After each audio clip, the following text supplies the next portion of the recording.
Kung pinili mo yung mali, ano na ang tawag dun? Palakpakan po natin ang ating mahal na Panginoon.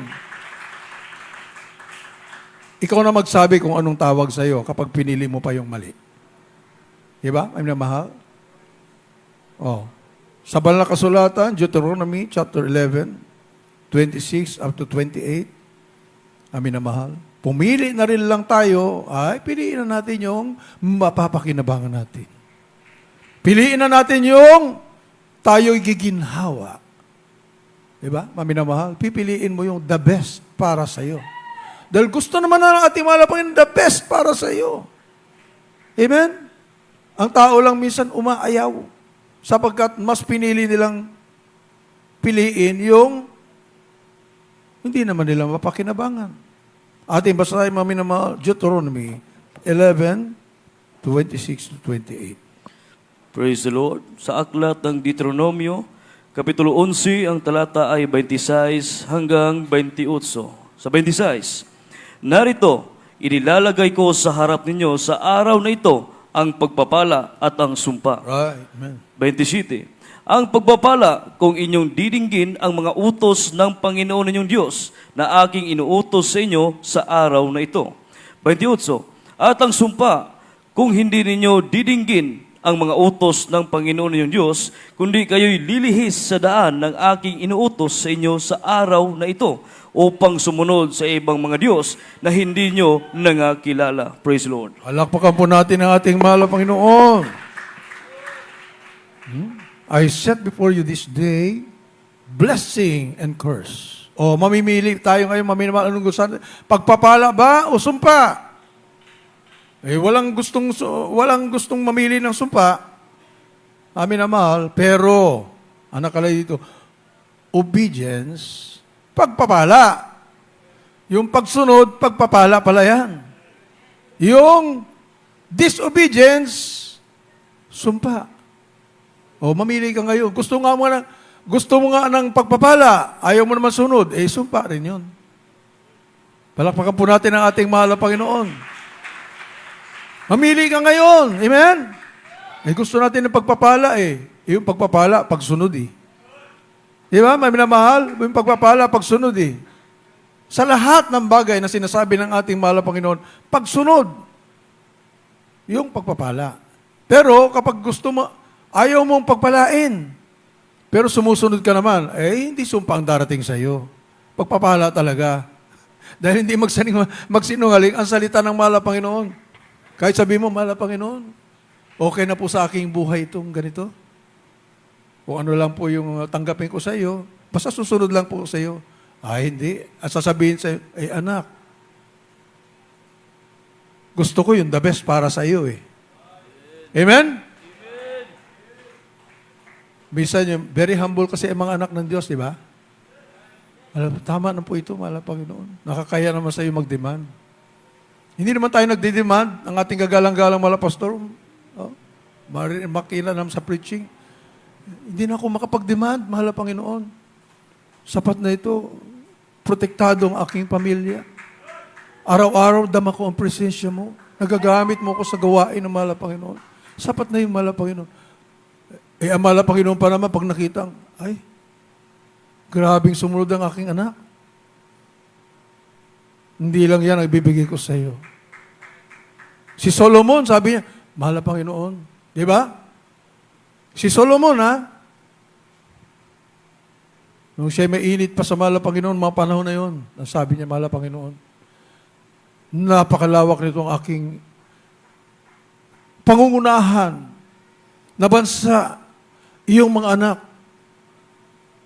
Hindi niya ninais na maging matagumpay siya sa kanyang pagibagbaka at lahat ng kanyang mga kaaway ay malipol. Hindi niya sinabing, mahal na Panginoon, payamanin mo ko. Total, mahal na Panginoon, ikaw naman nagsabi sa akin, ask. At sabi ng mahal na Panginoon, hingin mo kung anong gusto mo, bibigay ko sa iyo, Solomon. Hindi niya pinili, mahal na Panginoon, okay na po ito. Nais ko na lang wisdom dahil kawawa naman yung aking pangangaralan ng mga anak mo. Gabayan po sila hanggang sa sila ay makarating sa iyong kaharian. Anong ginawa ng ating mahal na Panginoon? Hindi lang karunungan ang binigay sa kanya. Palakpakan po natin ang ating mahal na Panginoon. Binigyan na siya ng karunungan, abay, pinagpala pa sa lahat ng bagay. Pati material, binigay pa sa kanya. Proteksyon, kapayapaan, lahat ng mga hari. Amin na mahal. Imbis naging kaaway niya, naging kaibigan lahat. Grabe. Naging mapayapa ang kanyang paghahari. Amin na mahal. They sought the wisdom of Solomon. Imagine. Dala-dala ang mga ginto, dala-dala ang mga pasalubong para lang pakinggan ang karunungan ni Solomon. Galing sa iba't ibang mga bansa. Bilib na bilib sila. Grabe, pinagpala ka, totoo ang Diyos na pinaglilingkuran mo. Amin na mahal. Si Solomon naman, tinatanggap sila, lahat yung mga katanungan nila, nasasagot ni King Solomon. Amin na mahal. Sila ang nagbibigay ng mga pasalubong, pero si King Solomon, dublihin pa niya yung binibigay sa kanila. Nagbigay na sila, pero dublihin pa niya ibalik. Grabe, pinagpala talaga. Ganun ang ating panalagawain. Ang Jesus Miracle Crusade. Hindi nangihingi. Nagbibigay. Palakpakan po natin ating buhay na Diyos. Nagugulat yung mga ating minamahal ng mga foreigners. Pag pumunta sila rito, mga minamahal, hindi. Hindi pumapayag ang ating kagalang-galang mga pastor. Sila yung pinapakain. Sila yung binibigyan ng blessing. Taga iba't ibang mga bansa ito, na malalaking mga bansa. Pero pag pumunta rito, amin na mahal, yung iba kulang sa panampalataya, yung iba, hinahabol yung mga foreigner, manghihingi. Mayroon po tayong alam dyan, di ba? Hindi sa pag-aano, maminamahal. Iba talaga kapag pinagkalooban ng ating mahal na Panginoon ng mataas na uri ng panampalataya. At ang kagalang-galang magulang sa mahal na Panginoon, kahit walang-wala, nagbibigay. O di pinagpala ng gusto ng ating mahal na Panginoon? Sino po ang tinanghal na the greatest church throughout the world? Sabi naman, mayroon bang iba kundi Jesus Miracle Crusade International Ministry? Wala po makapantay. Palakpakan po natin ang ating mahal na Panginoon. Amen? Pag may dumalaw rito, ang ating kagalang-galang magulang sa mahal na Panginoon, ang nagbibigay pa. Samantalang iba, naghahabol, hihingi. Di ba binababa mo yung sarili mo? Amin na mahal. Ang magulang, ang iyong Heavenly Father, dearest Jesus, pinakamayaman sa lahat, pagkatapos, andito ka nangihingi. Di ba nakakaya? Hari ng mga hari, Panginoon ng mga Panginoon, pinakamayaman sa lahat. Pagkatapos, andito ka nangihingi. Para kang, di ba? Yun mahal. Parang dinefeat mo yung purpose na maging ilaw ka sa sanlibutan. Iba ang ating kagalang-galang magulang sa mahal na Panginoon. Tinuruan tayo ng ating beloved noble parents in the Lord.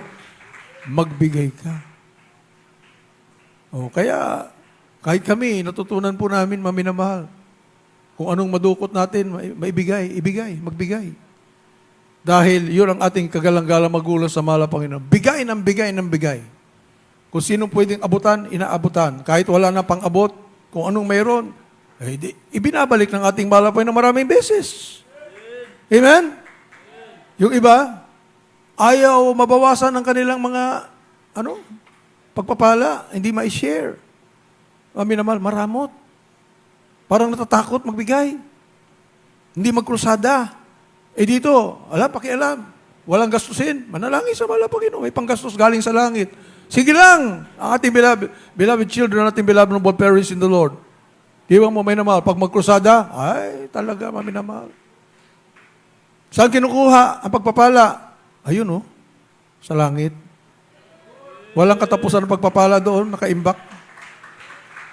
Palakpakan po natin ang ating mahal na Panginoon. Faith!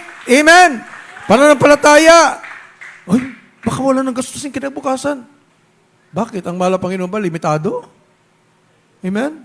Ating beloved parents in the Lord, mga minamahal, nung sinabi ng ating dearest Heavenly Father, magkrusada sa Araneta, that was 1980? 79 po ba yan? Walang-wala. Walang-wala talaga. Amin na mahal. Magkrusada. Sa Araneta Coliseum. Ay, grabe pag-uusig ng mga iba't ibang mga sekta. Ano? Iilan lang inyong membro? Magkukrusada kayo sa Araneta Coliseum? Grabe naman. Sabi ganun. Ilan lang po talaga ang kapatiran. Ilan lang talaga. That was 1970s. Amin na mahal. Kailan po ba tayo nagsimula? 1974. Amin na mahal. Bandang 1979, 80, ilan pa lang po ang makapatiran before. Pero nung nagsabi ang ating pinakamamahal na Panginoon Hesus, magkrusada sa Araneta Coliseum. Sabi ng iba, kaunti-unti ng membro mo. Ano ang inyong igagastos dyan? Ha? Eh wala talagang panggastos. Pero panampalataya ang pinairal ng ating kagalang-galang mga pastor. Nag-fasting na kaagad ng 40 days. Amin na mahal. Hindi na makausap ang ating kagalang-galang mga pastor. Nakikipag-ugnayan sa mahal Panginoon for anointing. Bahala ang mahal Panginoon. Oh, nag-ayuno. Nung dumating na yung araw ng krusada, walang pambayad. Asa ang pambayad? Pagdating sa management, walang pang down payment. Hindi tuloy. Hindi matutuloy. Hindi mabubuksan ang Araneta Coliseum. Wala kayong pambayad eh. Anong ginawa ng ating kagalang-galang mga pastor? Walang pambayad. Sa labas ng Araneta Coliseum kami magkrusada. Ang stage, yung truck. Nagkrusada. Tuloy pa rin ang krusada. Yung mga choir members, kung ano puno siyang bunga. Yung mga choir members noon nililihas na po yung Araneta Coliseum. Nililihas nila. Yung imagine nyo lang po, mami naman nililihas yung pader ng Araneta Coliseum. Babuksan ka sa pangalan ni Jesus. Grabe, mami naman. May pananampalataya din yung mga choir members, Amin na mahal, nahawa sa pananampalataya ng totoong propeta ng ating dakilang Diyos. Nililihans ang pader para mabuksan, mahal na Panginoon. Noong unang araw, doon nagkrusada. Maraming pinagaling ng mahal na Panginoon. Pangalawang araw ng krusada, mayroon ng pagbayad. Mayroon ng nalikom na mga nagbigay. Nabuksan ang Araneta Coliseum. Palakpakan po natin ang ating mahal na Panginoon. Hallelujah! Mayroon ng pinang-down. Yung barya-baryang naipon, mami na mahal, pinang-down. Naawa ang ating management, binuksan ang Araneta Coliseum. Tuloy ang krusada. Yung mga nakatingin, Araneta Coliseum? Grabe naman, napakataas naman ang inyong umasan ng ambisyon. Ganun talaga mga anak ng Diyos, mami na mahal. Mataas ang pananampalataya. Napahiya sila lahat. Napahiya ang dyablo. Amin na mahal. Pinili ng ating kagalang-galang magulang sa mahal na Panginoon na sumampalataya kaysa mag-alinlangan. Palapakan po natin ating buhay na Diyos. Natuloy ang krusada. Bukas ang Araneta Coliseum, nakanganga ang lahat ng ating mga kababayan na nag-aalinlangan. So, mas mataas. Piliin mo ang pananampalataya kaysa alinlangan. Asa na tayo ngayon? 2026, tapos na tayo sa 51st anniversary, magiging 52nd anniversary na tayo next year sa ating pong totoong gawain ng ating mahal na Panginoon na pinili yung the best. Amen. Pinili ang pagsunod kaysa pagsuway sa mga utusan ng ating mahal na Panginoon. Pinili ang pagpapala kaysa sumpa. Amen. Ano pa? Pinili ang buhay kaysa kamatayan. Choose you this day Piliin nyo ngayon ang buhay kaysa kamatayan. Pagsunod, buhay. Pagsuway, kamatayan. Piliin mo ngayon. Di ba? Gusto pa natin mabuhay. Oh? Bakit pipiliin mo yung kamatayan? Ang sarap-sarap mabuhay. Nakasama mo ang ating mahal na Panginoon. Tapos pipiliin mo kamatayan.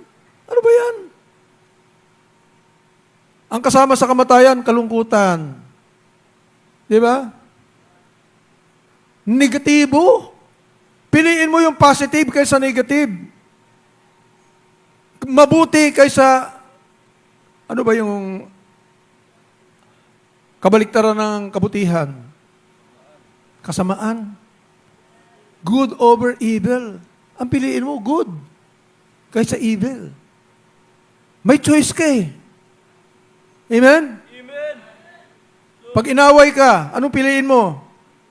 Awayin mo rin? Eh, hindi na mabuti yung pinili mo. Masama na yung pinili mo. Para kang umayon na sa kaaway. Conquer evil with good. Palakpakan po natin ang ating mahal na Panginoon. Inaway ka, suklian mo ng pag-ibig. Medyo mahirap, ano? Pero, ang bunga mabuti. Di ba, maminamahal? Inaway ka. Sabihin na natin, aping-api ka na. Tinitignan tayo ng ating mahal na Panginoon. Ano ang gagawin mo? Ano ang choice mo? Pwede kang magalit din. Nasa iyo namang choice yan eh. Pero anong magiging resulta? Katakot-takot na away. Wala nang kapayapaan. Di ba, maminamahal? O, yung iba nagdemandahan pa. O, di wala nang katapusan. Yung iba nagkampi pa. O, di nadamay na pati yung ibang tao. Samantalang, hayaan mo na lang, mahal na Panginoon. Vengeance is mine, mahal na Panginoon. Patawarin ko na lang siya, mahal na Panginoon. Di bali na masakit yung aking damdamin. Total, lilipas din naman ito. Praise the Lord. Mahirap, ano po? Pero minsan, mayroon kang gagawing sakripisyo para ikaw din ang makikinabang bandang uli. Pag i-review mo, dahil sa ginawa mo, ito ngayon, pinagpapala ka na ng ating mahal na Panginoon. Nakaiwas ka sa sakit ng loob, nakaiwas ka sa sakit ng puso mo. Di ba may namamatay sa sakit, sa mga stress, sa galit? May namamatay dyan eh, di ba? Amin na mahal. At iba pa, isa pa, na-stress ka na, nagkaroon ka pa ng sakit. Oh, ang daming naging negative na resulta. Naging bunga. Samantalang, yung pagpapatawad, medyo masakit kaunti sa mga susunod na araw, napapawi na ng gusto dahil nalulugod ang ating mahal na Panginoon. Tinutulungan ka na ng ating mahal na Panginoon. Anak, hinahinay ka lang dyan. Ha? Tanggapin mo na lang. Oh. Ma-realize mo rin bandang huli na mas mabuti ang nagpapatawad. Yan. Amin na mahal.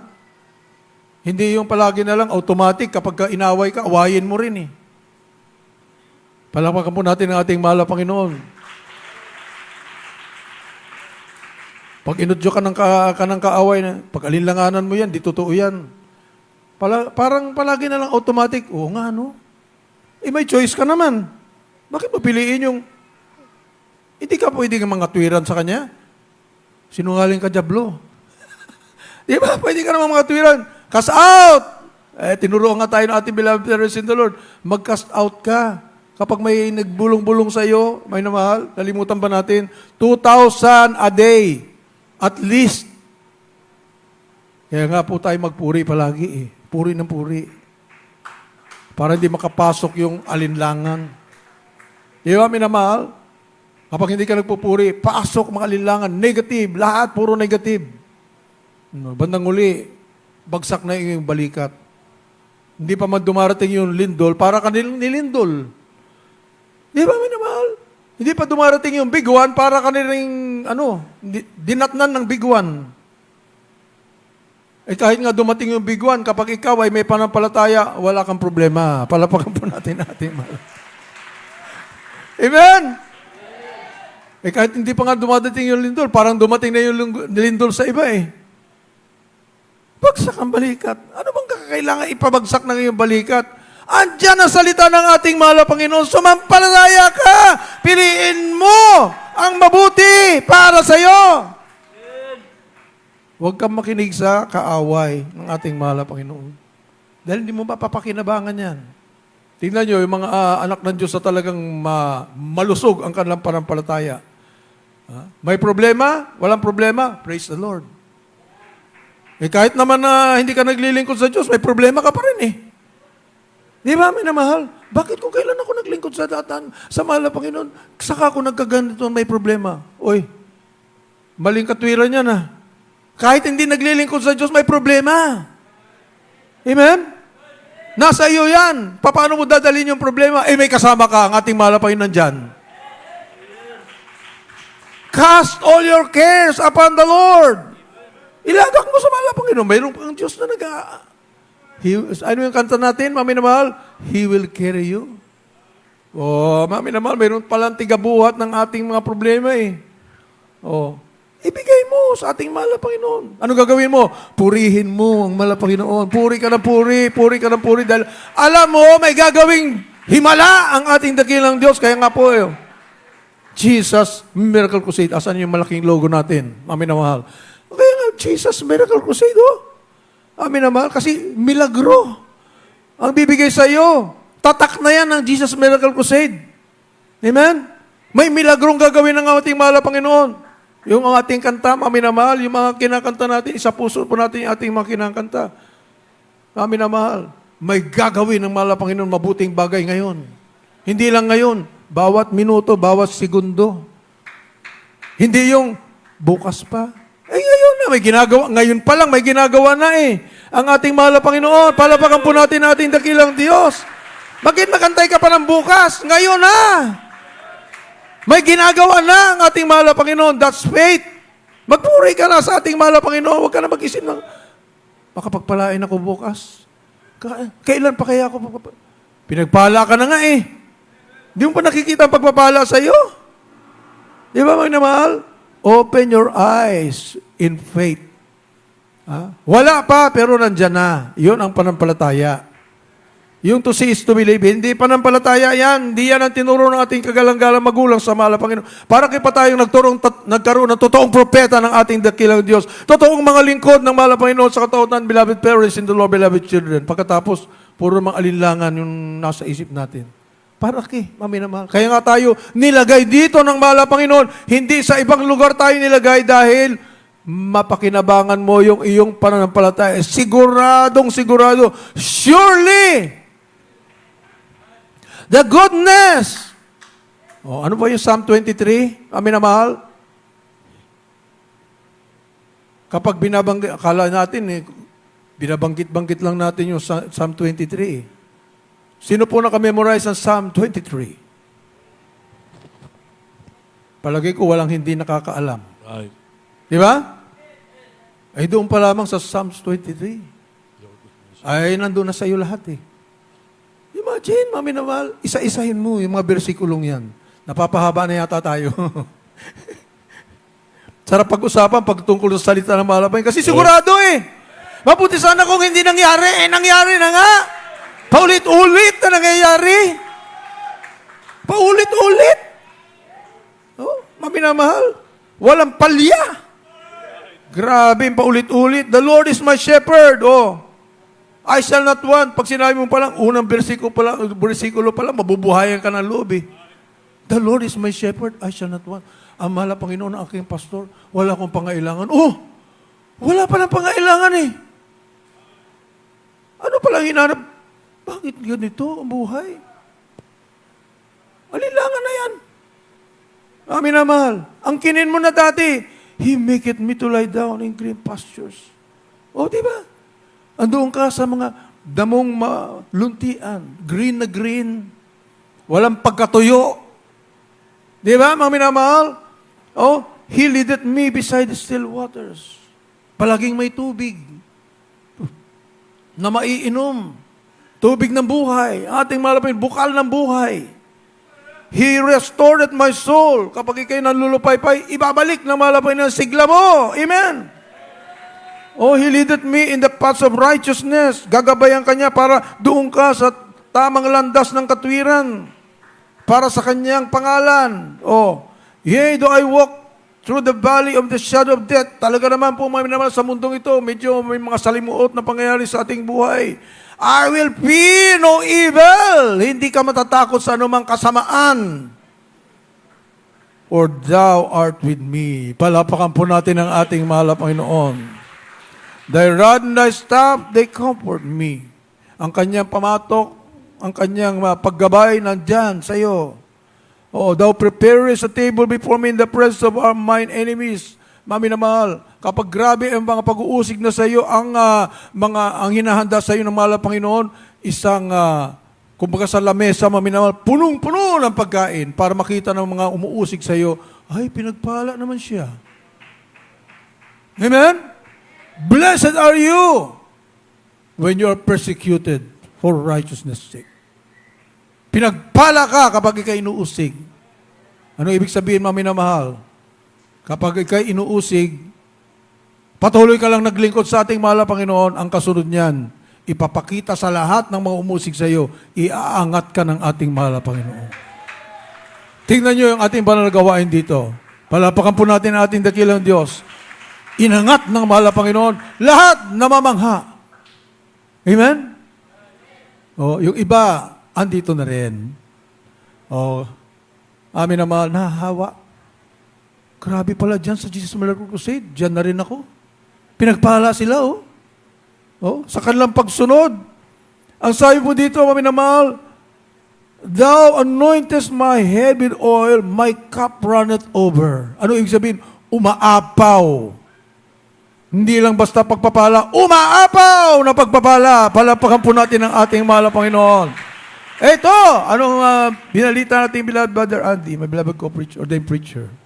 Oh, may lupa na tayo. Susunod na araw, groundbreaking na. Susunod na mga araw, may building na. Susunod na araw, nakatayo na ang ating banal na iglesia. Iglesia, tayo pala yung iglesia. Yung building, para tayo po ay magpupuri doon. Palapakan po natin ang ating mahal na Panginoon. More blessings to come. Amen? Hindi paurong, kundi pasulong. Parami. Amen? Nag-uumapaw nga eh. Ano ibig sabihin ng nag-uumapaw? I-share mo pa sa iba. Palampagan po natin ang ating mahal na Panginoon. Paano ka mag-share kung kulang pa nga sa iyo? Amen? Maraming gawain, mami na mahal, hindi makapag-share kasi kulang pa sa kanila. Wala nga sa katotohanan eh. Paano ka makapag-share? Wala ka nga sa katotohanan. Wala nga sa iyong Holy Spirit. Paano mo i-share ang revival? Wala kang Holy Spirit, ma-share ka ng revival. Ano i-share mo? Di ba? Wala kang i-share. Pero dito sa Jesus Miracle Crusade, umaapaw. Palapakan po natin ang ating mahal na Panginoon. Ano sabi sa verse 6? Surely, sigurado, 100%, the goodness and mercy shall follow me. Susunod sa iyo, hahabol sa iyo. Palapakan po natin ang ating mahal na Panginoon. Oh, shall follow me all the days of my life. Lahat ng araw ng aking buhay. Huwag mo sabihin, nasa pagsubok ako ngayon. Kasi nakatingin ka roon sa pagsubok Hindi ka nakatingin doon sa looking unto Jesus, the author and finisher of our faith. Ba't natukso kang tumingin doon sa mga pagsubok, mga problema? Hindi na pananampalataya. Yan. Amen? Ang pananampalataya, looking unto this Jesus, the author and finisher of our faith. Kung tumingin ka ba sa iyong mga problema, malutas ba? Tingin nga. Malutas ba? Hindi naman bakit ka titingin doon sa mga problema? Hindi naman malulutas. Wala naman mangyayari. Na-stress ka pa. Dinagdagan mo lang ang problema mo. Di ba? Umahon ka. No? Iahon mo yung sarili mo. Huwag kang tumingin dyan. Tignan mo ang mahal na Panginoon. Andyan ang lahat ng pangako ng ating dakilang Diyos. All the days of my life. and I will dwell in the house of the Lord forever. Imagine, mami naman, dito pa lang sa lupa, nag-umapaw ka na sa pagpapala. Nakatingin ka kasi sa ating mahal na Panginoon.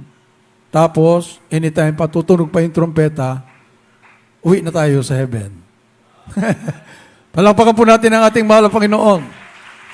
Yan ang tinanim sa atin ng ating beloved noble parents in the Lord. Kaya nabuksan ang gawain dito at marami pang gawain throughout the country and throughout the world. Tayo pong lahat ay tumayo.